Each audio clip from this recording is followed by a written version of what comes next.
Buckingham Palace has confirmed the unthinkable. King Charles's condition has significantly deteriorated. In a rare break from royal protocol, staff reveal alarming details about his health, triggering emergency meetings, rushed family visits, and silent preparations behind palace walls. The monarchy stands at a fragile, heart-wrenching crossroads. The palace statement that changed everything. At precisely 7:32 a.m., Buckingham Palace released a public statement that halted the nation in its tracks. The language was unlike anything we've heard in modern royal history. Stripped of the usual diplomacy, the customary calm. This time, it cut straight to the bone. His Majesty's condition has significantly deteriorated. 6 words, heavy, cold, and carefully chosen. In an institution built on centuries of controlled messaging, this wording shattered the pattern. Gone were the softer reassurances. Gone was the language meant to shield. It was raw, intentional. Senior aides reportedly received no advanced draft, no final approval warning. The statement was authorized directly by the King's medical team and closest advisors, bypassing the usual committee layers that vet royal communications. That in itself said everything.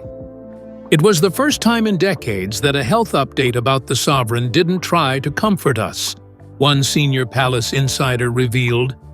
It told us, quietly but clearly, this is an emergency. The timing was deliberate. Just before the school rush, before major news desks hit their stride, and crucially, before the stock markets opened. The royal household didn't want financial panic, but they also didn't want delay. The truth had to come out before rumors took over. Inside the palace, the moment the statement went live, something invisible shifted. Staff who'd been told for weeks that the king was tired but in good spirits, now found themselves fielding coded calls, silent glances, and rapid reorganizations. The public saw a message. The staff felt a reckoning. Phones stopped ringing, not because no one was calling, but because no one had words, a footman said. It was like the entire palace held its breath. And in that stillness, one truth stood clear. The crown had entered dangerous territory. The king's condition was no longer a matter of privacy. It was now, without question, a matter of national concern. Why the announcement shocked even senior royal staff. In a palace where everything is planned to the second, from banquets to briefings, the abruptness of the king's health announcement was unlike anything the senior staff had ever experienced. There were no soft build-ups, no internal memos hinting at change, not even quiet shifts in staff schedules. Just silence. And then, everything at once. "We weren't eased into this," said a private secretary who had served during Queen Elizabeth II's final months. "With Her Majesty, we had time to prepare emotionally, logistically. With Charles, the ground gave way overnight. The shock wasn't just external. Inside the palace walls, staff had continued with standard protocols right up until the release. Many had believed the king was resting under observation following a recent round of tests. His medical condition, while always known to be serious, had not been described in terms like deteriorating, let alone significantly. What truly unsettled insiders was how tightly the information had been held.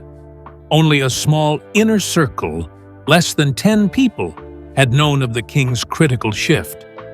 When the news dropped, even senior courtiers were blindsided. Everything moved quickly, phones locked, schedules cleared, documents secured, said a royal protection officer. But the mood wasn't panicked, it was hollow. It was like everyone suddenly felt how fragile this had become. Royal protocol demanded a shift in security. Counselors of state were notified. Charles's red boxes, usually filled with state papers, were temporarily paused. An unspoken understanding passed between departments. Be ready for anything. And perhaps most telling, no one denied the gravity. There were no whispered corrections, no damage control, just quiet nods and solemn pacing in the corridors.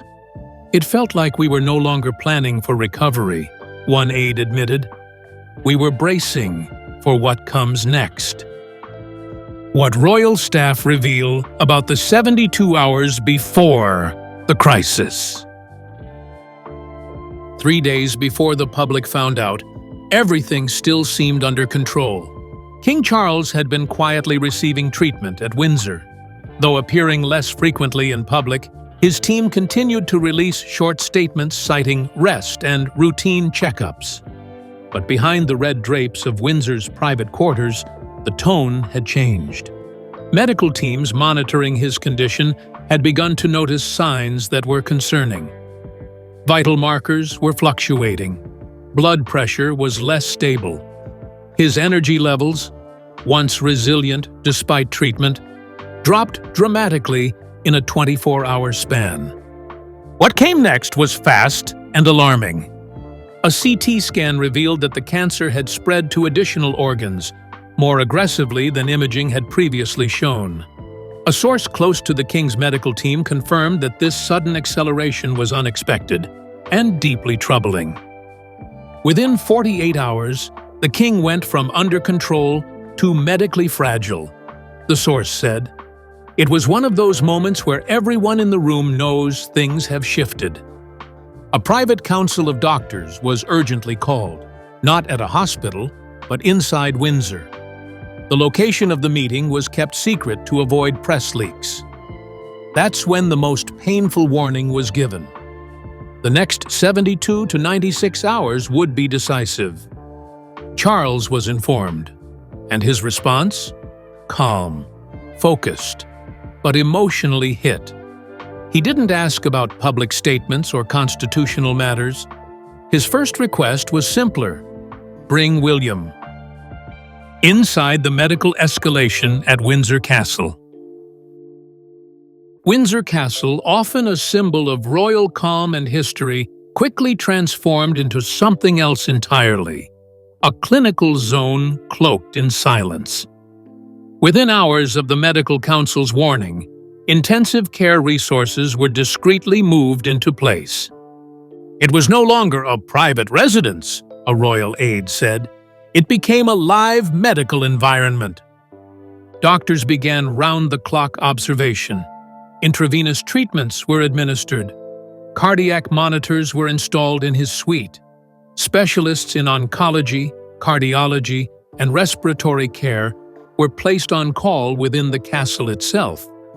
One insider described the scene as controlled urgency, not chaos, but very close. Staff who'd once walked those halls with trays and ceremonial uniforms now moved softly, avoiding eye contact. Every footstep seemed louder. Every whisper carried weight. He was awake, alert, but tired in a way I hadn't seen before, a close staff member shared.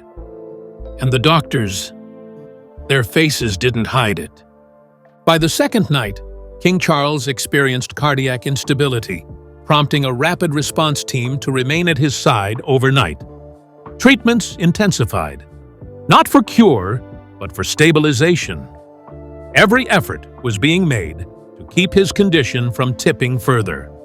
And amidst all of this, Charles continued to ask for updates from his advisors, but also asked repeatedly whether Prince William had arrived. That moment was coming, and time was no longer a luxury. The conversation no one wanted to have. By the early hours of the following morning, William had arrived. He was ushered through Windsor under heavy security, entering through the private south gate, not for ceremony, but for family. Inside, the mood was heavy with quiet. Charles had requested this meeting be private, No aides, no press secretaries, no distractions. Just father and son. Staff outside the room heard little, just long silences broken by low voices. No shouting, no weeping, but the weight of it, undeniable. It was quiet, one aide confirmed, but we could tell something final was being said. It is believed that Charles informed William of the true extent of his condition, not just what the doctors feared, but what they expected. William, sources say, listened more than he spoke, but when he emerged, his face had changed. He didn't speak to anyone for nearly 20 minutes. He simply stood near the window of the private drawing room, looking out over the lawns of Windsor. Hands clenched, eyes rimmed with emotion. He was shaken, and he doesn't shake easily, one royal valet said. For both men, the moment was not just personal, it was constitutional. The weight of legacy, of duty, of time running out. What was said in that room may never be made public. But one phrase was reportedly overheard by a departing staffer. Charles. Voice soft but steady. Whatever happens next, they need you strong. And in that single line, the crown was passed. Not formally, not yet, but spiritually, quietly, between a father and his heir.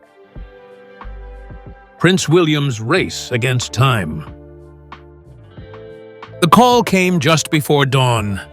Prince William had been staying with Catherine and the children in Norfolk, balancing fatherhood with royal duty in the quieter days of winter. The phone rang in the secure line reserved only for emergencies. On the other end was a private advisor from Windsor. Few words were exchanged, but one sentence stayed with him. "Your father is asking for you now." Without pause, William packed a small bag and was on the road within the hour. No helicopter this time, just a quiet, high-speed convoy through a near-empty London, escorted by Metropolitan Police under full blue lights. It was fast, but not rushed. It was solemn. In the back seat, William had the official palace statement in his hand. He read it again and again.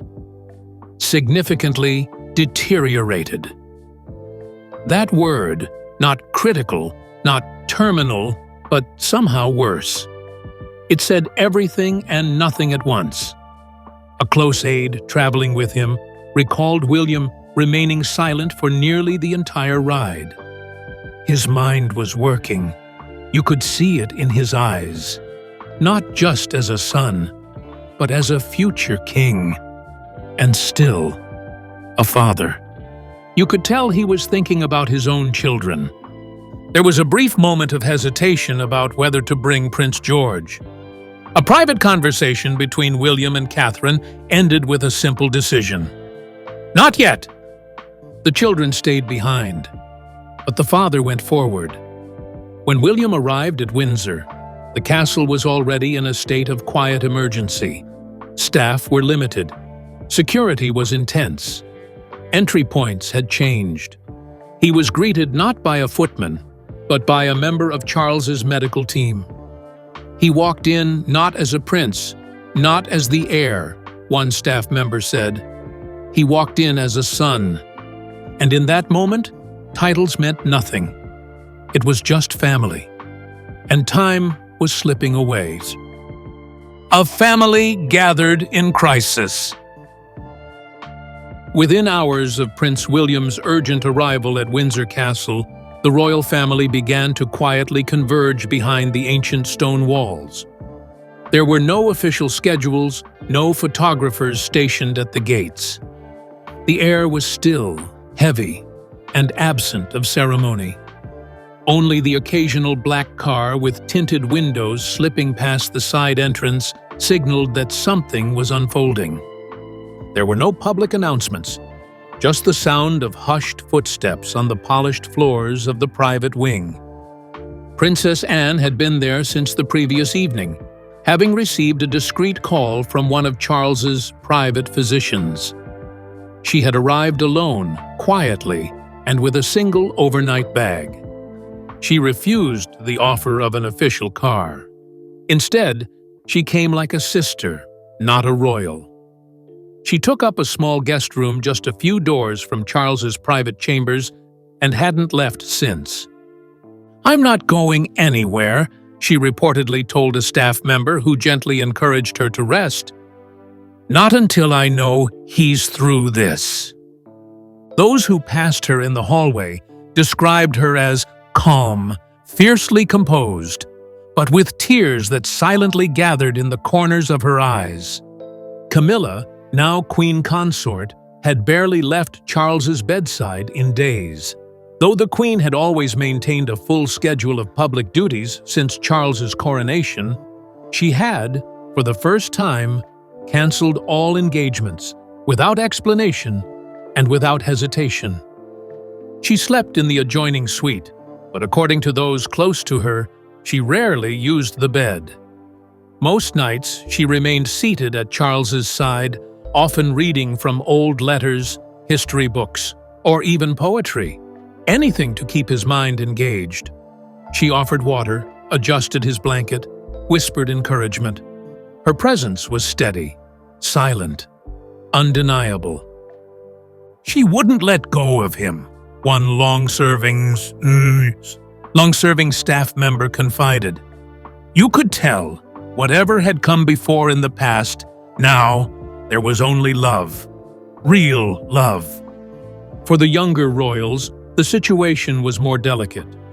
Prince George, Princess Charlotte, and Prince Louis remained at home under Catherine's care, shielded from the full weight of the crisis, but not entirely. The truth had touched them too. They were told gently that Grandpa is very tired and needs quiet. But behind the scenes, a decision was made to allow a brief, supervised visit for George, the eldest, the one old enough to understand more than he could say aloud. The moment was short, no more than 5 minutes. But it mattered. He lit up, a nurse shared softly. Charles saw George, and he smiled. A real smile. It lifted him. It reminded him what he's holding on for. That evening, William sat once more at his father's side. This time, Anne and Camilla joined them. No titles, no royal scripts. Just 4 people bound by blood, grief, and the quiet horror of what they were facing together. They spoke very little. The words, when they came, were halting, heavy. At one point, all 4 reportedly held hands, just holding, not speaking. No crown, no scepter, no court, just a father, a son, a sister, a wife, and the love they had for a man whose life now hung in the balance. And in that silence, something sacred was shared, not with the world, but with each other. What royal staff say about Charles's condition now. Behind the heavy drapes of Windsor Castle, where the public cannot see and only the most trusted few are allowed entry, the truth about King Charles's condition rests quietly and solemnly. As of the most recent internal updates, His Majesty remains in an extremely fragile state. His physicians, who have been working in round-the-clock shifts, describe his overall health as delicately balanced. The cancer has now progressed, affecting multiple organ systems, a development that significantly complicates efforts to stabilize him. He's still fighting, confirmed one of the senior royal physicians, speaking under strict confidentiality. But every hour counts now. Every hour matters. What began as a carefully monitored treatment plan has now shifted into a complex medical balance between aggressive care and careful preservation. Doctors have increased the use of advanced therapies, but palliative measures are also being used in tandem. not to surrender, but to protect his quality of life. The physical toll is visible. Charles is markedly thinner, with pronounced fatigue in his movements. His appetite has decreased. He walks, when he does, only with assistance. At times, his voice remains strong, but more often it is quiet, reduced to brief nods or eye contact. There are days when his clarity shines, days when he sits upright and asks for updates on the nation, makes dry jokes, or asks about his grandchildren. But there are other moments, long, weighty hours, when he simply drifts into silence. Not unconscious, just elsewhere. "It's like watching a tide come in and out," one staff member said. "Sometimes he's completely with us. Sometimes he's very far away." At 77, his age brings additional complications. The resilience that once carried him through decades of royal engagements is now tested by the sheer strain of his condition. His immune system is weakened. The high-dose treatments take longer to process. Recovery, if possible, will be slow. Yet within that decline, flickers of strength still shine through. One evening, while Anne sat by his bedside, Charles reportedly chuckled at an old story she retold from their childhood, the kind only siblings remember. Another afternoon, Camilla leaned in to offer him water, and he squeezed her hand instead, a gesture so small, yet it made her weep. And then there's William. When Charles looks at him now, it's no longer with instruction or advice. It's something deeper, a quiet gaze of passing. "He's not trying to hand him a crown," said a senior valet who has been with Charles since his days as Prince of Wales. "He's trying to give him peace. That unspoken blessing only a father can give to his son when time is short." The staff have remained unwavering in their duty. No leaks have emerged. Phones are turned off during shifts. Schedules are held in silent reverence. There is no panic, only professionalism. And in the quiet spaces between heartbeats, hope. "He's not gone," one staffer said, their voice trembling. "He's still here. He's still our king. And until his last breath, we serve him, as he has always served us." The constitutional reality behind the scenes. Even as the family gathers and the public prays, the machinery of monarchy cannot stand still. Behind the scenes, constitutional protocols have quietly begun to take shape, not because anyone wants to use them, but because history demands they be ready. Counselors of state, those empowered to act on behalf of the sovereign, have been discreetly briefed. Prince William, Queen Camilla, Princess Anne, and Prince Edward have all been advised of their responsibilities if Charles becomes unable to fulfill his duties, even temporarily. It is important to note, King Charles is still king. There has been no abdication, no transfer of formal power. But contingency plans, long kept in sealed folders, are being read again. "Everything is on standby," said a royal constitutional advisor. "No moves are being made, but every step has been rehearsed." William, in particular, is being brought into critical briefings, not just as son, but as heir. He's receiving updates from the Prime Minister's office, being quietly looped into state matters, and monitoring the line between preparation and overreach. Insiders say William is balancing this role with deep resistance. "He doesn't want to think about the throne," said one aide. "He just wants his father to recover." But the institution is larger than any one man, and the weight of continuity rests quietly at William's back. Behind closed doors, private offices have begun sorting through protocols ranging from regency to succession, but none of it, for now, is being activated. Because there is still hope. And until hope ends, the crown waits. Why this moment is so heartbreaking. The tragedy in this moment is not just about illness. It's about timing. Charles waited 70 years for the throne. He served, watched, prepared, and endured, only to find himself, just 3 years into his reign, confronting the possibility that he may not finish it. He gave his whole life to the institution, and now that life is measured in hours, not decades. It's heartbreaking because this wasn't supposed to be the end. Not yet. The palace had plans. Charles had plans. There were tours in the Commonwealth, speeches to be made, charities to nurture. Instead, there is a darkened room, quiet machines, and the gentle hum of monitored breathing.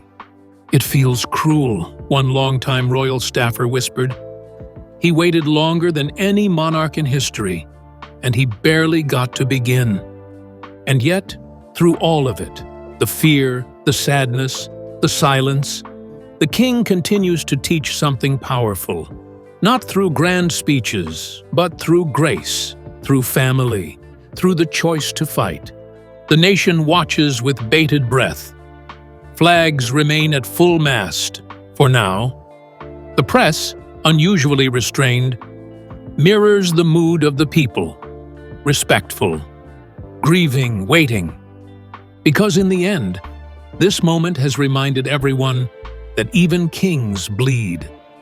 Even kings fall ill. Even kings need their children.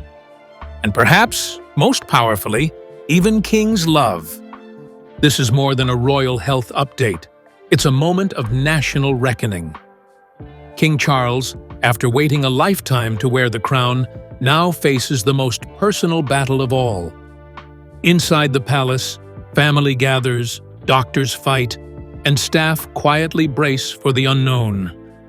The monarchy, so often defined by duty and distance, now reveals its most human face.